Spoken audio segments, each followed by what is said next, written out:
নৈহাটির রাস্তায় এখন হাজার হাজার মানুষ বড়মার নাম নিচ্ছে, কিন্তু কে এই বড়মা?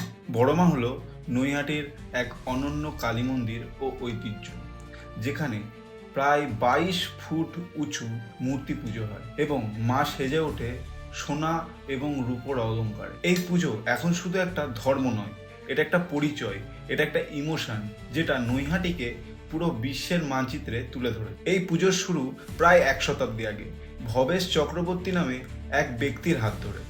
শোনা যায় ভবেশ চক্রবর্তী নবদ্বীপের ভাঙা রাস দেখতে গিয়ে সেখানকার বড় বড় মূর্তি দেখে অবাক হয়ে যান এবং তিনি তখনই ভাবেন যে তার নৈহাটিতে এরকম মূর্তি পুজো তিনি করবেন। সেই থেকেই শুরু হয় এই পুজো এবং মানুষ বিশ্বাস করে বড় মা কারোর প্রার্থনা ফেরায়। এই পুজো শুরু হয় 1923 সালে।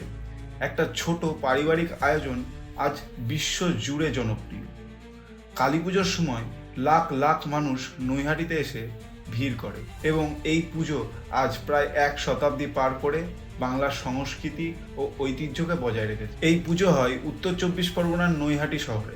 এখনকার মা কালীর মন্দিরে স্থায়ী কোষ্ঠী পাথরের মূর্তি আছে, আর উৎসবের সময় 22 ফুটের এক বিশাল প্রতিমা নির্মিত হয়, যেটা বিসর্জন হয় গঙ্গার ঘাট। আমার মতে বড় মার এই গল্পটা আমাদেরকে একটা গুরুত্বপূর্ণ শিক্ষা দেয়। মানুষ যখন একসাথে বিশ্বাস, সংস্কৃতি আর ভালোবাসার জোট তৈরি করে, তখন সেটা শুধু ধর্ম থাকে না, সেটা হয় মানবতার উৎসব।